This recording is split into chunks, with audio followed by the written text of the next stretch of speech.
Hello everyone, and welcome back to my channel.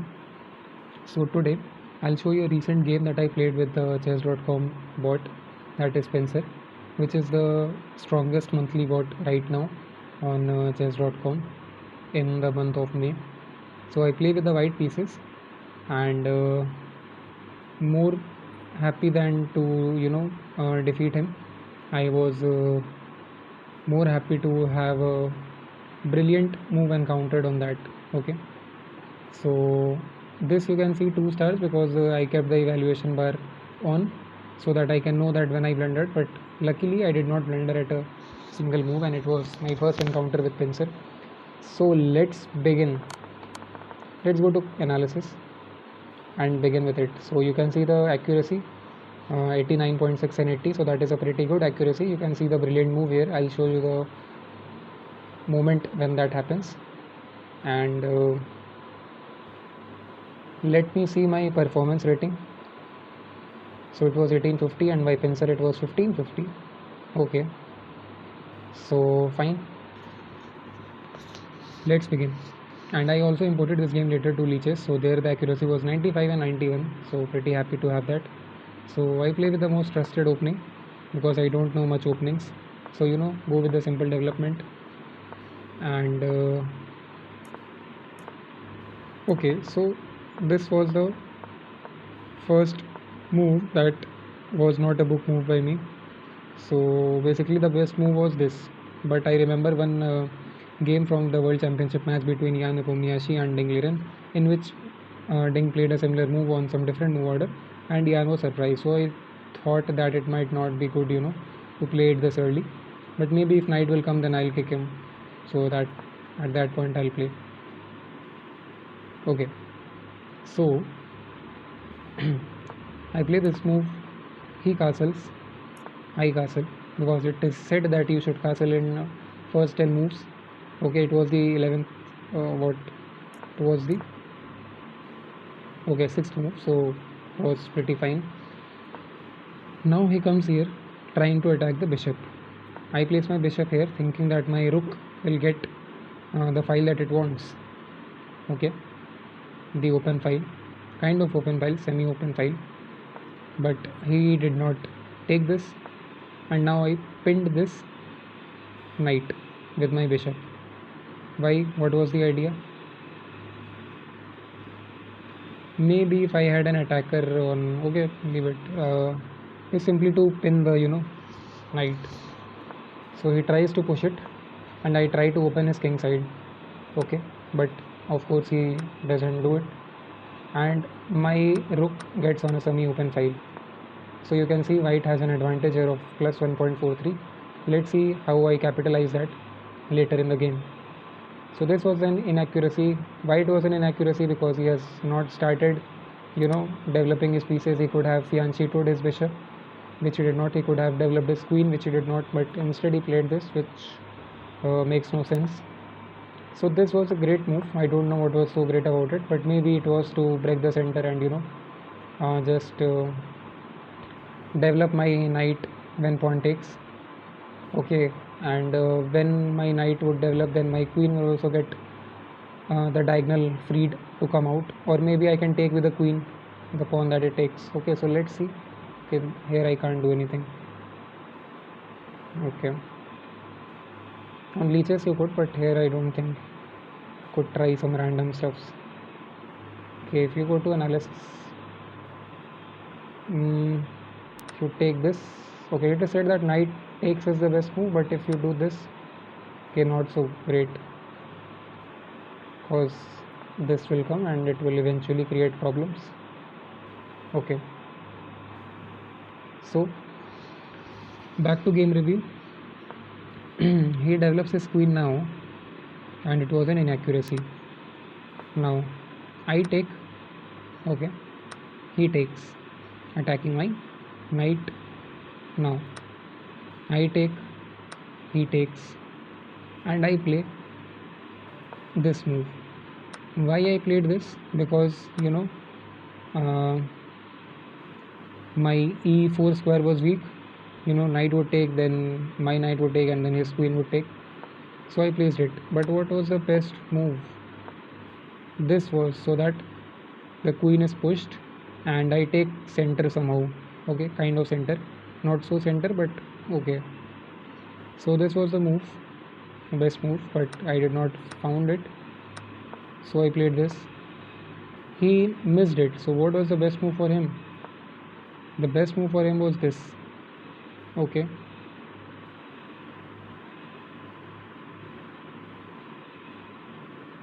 because okay, cool. Anyways,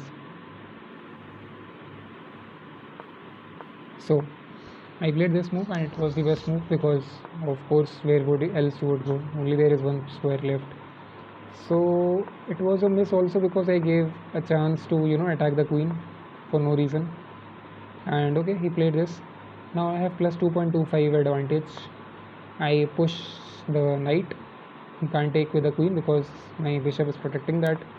He moves it here and I decide to take it. Now my decision to take it was to just simplify pieces and uh, draw at some point, but okay, evaluation bar was on, so I decided not to trade the queens. But okay, if he would have taken with the queen, maybe there was a possibility that I would have given my queen, thinking that with his queen he could be difficult to defeat. But when we are queen down and like we are having materials like rook and bishop, so in that case there was a possibility of drawing at least against him. But to be honest, this chess.com bot is not so strong as there were mittens and previous bots, nicer bot and uh, other bots. But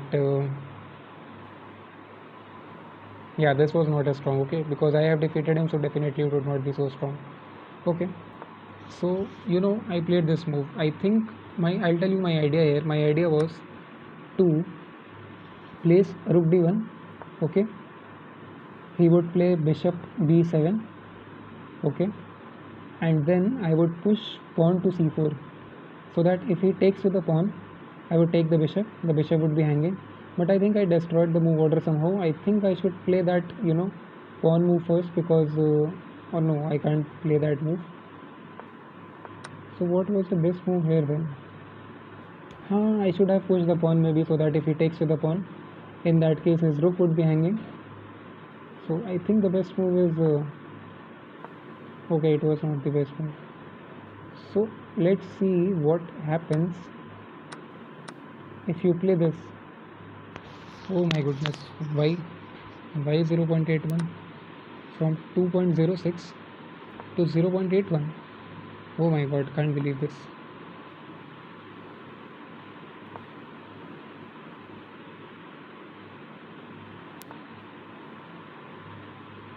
I don't know.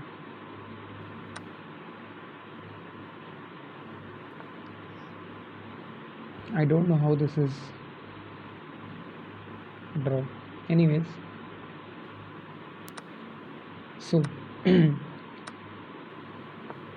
okay, so at least I'm happy with this rook move because that pawn move was not that great. So he played this, I played this. He, of course, he cannot take, I take. He can't take with the bishop because I take with the rook or queen even.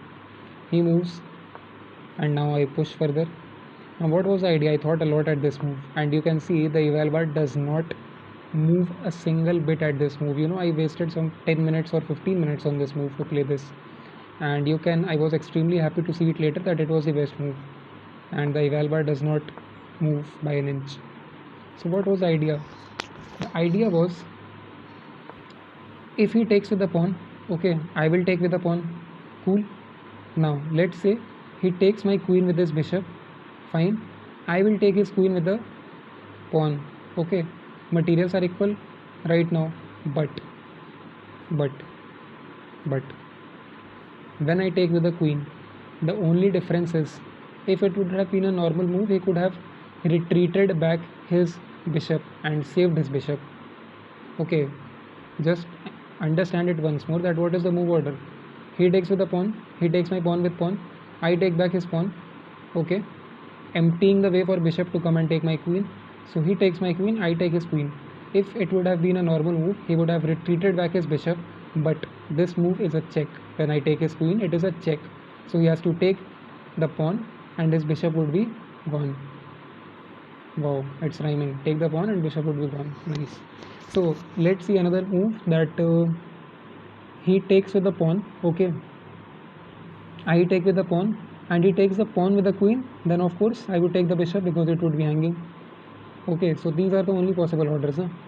And if he would do nothing, then of course I'll take the pawn on d7, something like that. Of course he would save the queen, so I would have no option but to take the pawn on d7. So this was the thought process, and he takes, I take. You can see it was the best move because his bishop would be eventually lost. He would be a bishop down, and he saved his queen. Now giving me, giving me the chance to play the classy move queen h5. Why classy move? Because I have kind of started trapping his king. Okay, so when there is this kind of structure now on the king side, like the pawn structure you see on the black side, it is very dangerous because the queen has entered and now there is very less way to stop. If you have a light square bishop, maybe you could have stopped by playing something like bishop e8, but the bishop is too far away from playing that, so I would have got a safe square. Now he does this inaccuracy, giving me an advantage of 4. How it was an advantage of 4? Okay, he's trying to checkmate at this point, but I played this move. It was a great move, and he gives a check as expected, and I threaten the queen with this bishop. Now I thought he would take the pawn, but he does not. So let's see what if. Okay, he takes the pawn, but the other one. I thought that he would take this b3 pawn. Okay, so what if he takes the b3 pawn? Oh my goodness! If he takes the b3 pawn, it is m5. Oh my god, it is m5. And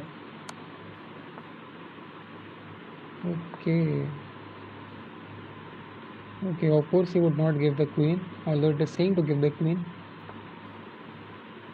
So this is the idea, you see. There is no way for this queen to come on the 7th rank. Nice. So that's why he did not take. Of course I did not see mate in 5. I could not, a mortal player like me cannot see it. So he takes the pawn, and I play the classy move this. There is only one way. It is kind of a windmill attack, but not so long. Windmill attack is long, in which you take all the pieces by eventual checks, but it is similar to that, just I am able to take one pawn. Now after this, what was the need for me to play this check? So that he could not play king f7. So it was very necessary to play this. Okay, now what? Threatening the queen. That was the best option that seemed to me, because eventually I wanted to double the rooks, but to double the rooks it was important to create space for the other rook, so I had to move it up. But what was the best move? Okay, playing this so that maybe I can take with the bishop. Okay, but I didn't see that coming. So I played this rook move. He comes here. Of course I would not trade at this point. Let's see what happens if I trade. It was a bad move. It was a bad choice. White is telling me to take the pawn. Okay, because he cannot take with this. His his rook is not hanging. No? Arey yaar. But white is telling me like that. What happened? I did not understand. He has a bishop and I have. What? How can it be possible? 1, 2, 3, 4, 5. And he has 3, so I'm plus. He's +1. He's +1. And still white. Acha, okay. Okay, so this is the idea. Oh man, come on. I did not see the simple thing. Okay. So he played this. Of course it was bad because it brings from +3 to +1. So I decide to play this. He goes there. Okay, what if on this move he would play this, then oh sorry, uh, okay, then I could take I could take the bishop. Very nice, very nice. That is why he did not play that. So Pincer is seeing at least 3-4 moves ahead, but it is not doing it at the right time. So if you think 4 to 5 moves ahead at the wrong time, so there is no chance. There is no chance to prevent an m5 and take it to m11 something. Okay, there is no benefit in that. You have to play it in the beginning only, in the middle game only, so that you do not create problems for yourself in the end game. Okay, so I did not think to trade queen, so I play this. And now the deadly idea of doubling the rooks and the brilliant bishop sacrifice comes. Now I was simply thinking of, you can see the brilliant move at the bottom, so it is coming. And at this point I was simply thinking to double the rooks and threaten the queen. No bishop sack idea at this point. But when he played this move, then I kept thinking for a while that okay, what if I bring rook e8, something like that. But he would take, I would take, he would take, and I could not take back the rook on d7. So what could I do? I could not play rook e7. Okay, he would take, take, take. So definitely, why should I give two rooks for one rook? And so what was the idea here? What was the idea here? My bishop is not doing anything, right? So why not to develop it? What was the best move though? I don't know why it is always telling to do this, but I think it is telling it so that I can empty the king file, the g file. Maybe it is telling because of that. So maybe, but okay. Anyways, I played this move, and when he did this, then came the brilliant idea of bishop d6. Take a moment and let that sink in. Why bishop d6?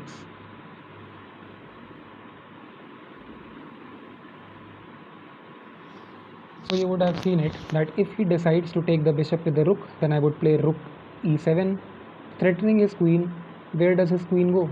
Does it go to g7? Does it go to h7? Of course not. I would take with the rook, or I would take with the queen and mate him, because my other rook is already there. So what options does he have? Does he go? Does he takes the rook with his queen? Of course not. I would take back his queen with the rook, and he would be queen down. Does he play queen e8?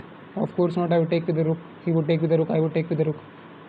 Does he go with his queen to some squares like d5 or c4? In that case, I would checkmate him with g7, queen g7, right? So that is why it was a brilliant move.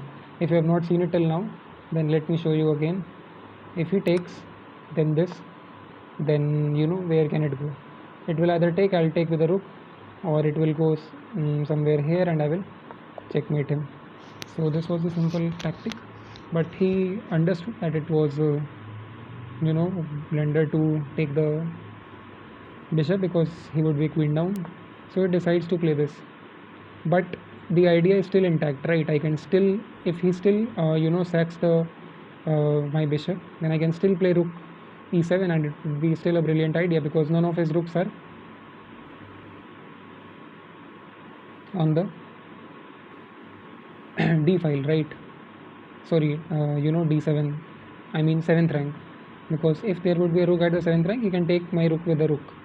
But since they are not, while sacking the bishop, so eventually it would create problems. So I played, thinking up for a while, I played this move. So why I played this? Because if he takes the bishop, I'll take the queen. Okay, if he sacks my rook with his rook, I will sack back his rook with my rook, threatening the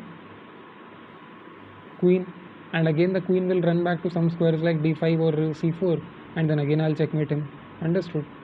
Like maybe this, and he'll run back and I'll checkmate him, or maybe anywhere, maybe this. So again, checkmate idea, right? So where he will go? Okay, he has to sack it. Okay, what is it suggesting? It is suggesting to take this. Strange. Okay, so let's quickly go back. So I play this and eventually was lost. So he takes, I take, he takes, I take, he takes, bishop down, moves, check, moves, takes check, and with this move I pinned his rook, and there was simply no chance. I could have found m5 m4, but I played it like the most unprofessional way, and just make two queens and checkmate him. So this was my win. Hope you have enjoyed it. So you can see the accuracies in the opening: 98, 86, 80, 76, 95, 100. So he outplays you in the end game when he's already lost. So he's about something like that. So you can defeat him easily. And very soon I'll post a video where I defeat him with the black pieces. So wish me luck for that. Until then, bye bye. Happy chess.